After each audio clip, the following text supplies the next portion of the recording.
ದಲ್ಲಿ ಬರುವಂತಹ ಪೌರ್ಣಮಾಸ್ಯದ ವಿಶೇಷವಾದ ಹಬ್ಬಕ್ಕಾಗಿ ಏನೋ ದೀಪವನ್ನು ಹಚ್ಚುವುದು, ನಮ್ಮಲ್ಲಿ ಹೊಸ್ತಿಲು ಬರೆಯುವುದು ಅಂತಿದ್ದ ಹಾಗೆ ಏನೋ ಒಂದು ವಿಶೇಷ ಕ್ರಮ ಇದೆ.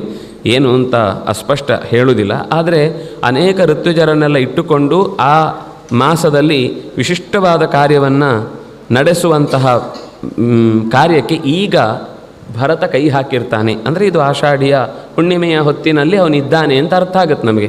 ಈ ಟೈಮಿಗೆ ನಾವು ಎಲ್ಲೋ ಬೇರೆ ಕಡೆ ಊರಿಗೆ ಬಂದಿದ್ದಾಗ ಇಷ್ಟೊತ್ತಿಗೆ ನಮ್ಮ ಊರಲ್ಲಿದ್ದರೆ ನಮ್ಮ ಊರಲ್ಲೊಂದು ಇದೊಂದು ಜಾತ್ರೆ ಇತ್ತು, ಅಲ್ಲೊಂದು ಚಂಡೆ ಬಡಿಲಿಕ್ಕೆ ಆಗ್ತಿತ್ತು ಅಂತ ಯೋಚನೆ ಮಾಡ್ತೇವೆ.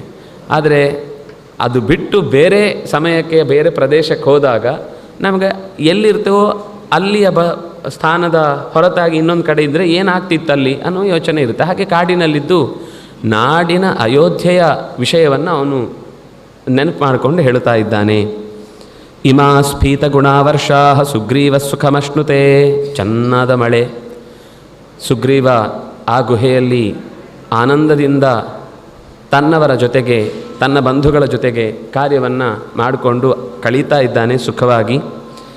ಅಹಂತು ಹೃತದಾರಶ್ಚ ರಾಜ್ಯಾಚ್ಚ ಮಹತಶ್ಚ್ಯುತ ನದೀಕೂಲಮಿವ ಕ್ಲಿನ್ನಂ ಅವಸೀದಾಮಿ ಲಕ್ಷ್ಮಣ. ಈ ನದಿ ದಡದ ಹತ್ತಿರದ ತನಕ ಬಂದು ಮೀರಬೇಕು ಅಂತ ಪ್ರಯತ್ನಿಸಿ ಯಾವತ್ತಿಗೂ ಅದು ದಂಡೆಯ ಆಚೆ ದಾಟ್ಲಿಕ್ಕೆ ಸಾಧ್ಯವೇ ಇಲ್ಲ. ಕೊನೆಗೂ ಅದು ದಂಡೆ ಏರದೆ ಹಾಗೆ ನೀರು ಖಾಲಿಯಾಗಿ ಹೋಗುತ್ತೆ ಅನ್ನುವಂತೆಯೇ ಬಹುಶಃ ನನ್ನ ಬದುಕಾಗುತ್ತೋ ಏನೋ. ಸೀತೆಯನ್ನು ನೆನಪಿಸಿಕೊಂಡು ಸೀತೆ ಸಿಗದೆ ದಂಡೆ ದಾಟಿ ಆಚೆ ಹೋಗಬೇಕು ಅಂತ ಅಂದ್ಕೊಳ್ಳುವ ಕಣ್ಣೀರಿನ ಪ್ರವಾಹ ಮಾತ್ರ ಬಂದದ್ದೇ ಆಯಿತು. ಬತ್ತಿಯೇ ಹೋಗಬೇಕು ಹೊರತು ಸೀತೆ ಸಿಗ್ತಾಳೋ ಇಲ್ಲೋ. ಅವನಾದರೂ ರಾಜ್ಯವನ್ನು ಪಡ್ಕೊಂಡಿದ್ದಾನೆ, ಸುಖವಾಗಿದ್ದಾನೆ. ನನಗೆ ರಾಜ್ಯವೂ ಇಲ್ಲ, ಹೆಂಡತಿಯೂ ಇಲ್ಲ, ಅಧಿಕಾರವೂ ಇಲ್ಲ, ಕೋಶವೂ ಇಲ್ಲ, ಎಂಥದೂ ಇಲ್ಲ. ಇಂಥ ಸ್ಥಿತಿಯಲ್ಲಿ ನನ್ನ ಮುಂದಿನ ಬದುಕಿನ ಕಥೆ ಏನು ಅಂತ ಹೀಗೊಂದು ಯೋಚನೆಯಿಂದ ಕೂತಿದ್ದಾಗ ಇದಕ್ಕೆ ಏನು ಮಾಡಬೇಕು ಅಂತ ಮಾತಾಡಿಕೊಳ್ತಾರೆ. ತಸ್ಮಾತ್ ಕಾಲ ಪ್ರತೀಕ್ಷೋಹಂ.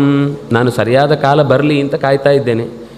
ದುಃಖ ಪಡಬಾರದು ಹೌದು, ಆದರೆ ಮತ್ತೆ ನೆನಪಾಗುತ್ತೆ ಹಳೆಯ ನೆನಪುಗಳು. ಅವಳ ಜೊತೆಗೆ ಇಲ್ಲಿದ್ದಾಗ ಹೀಗೆ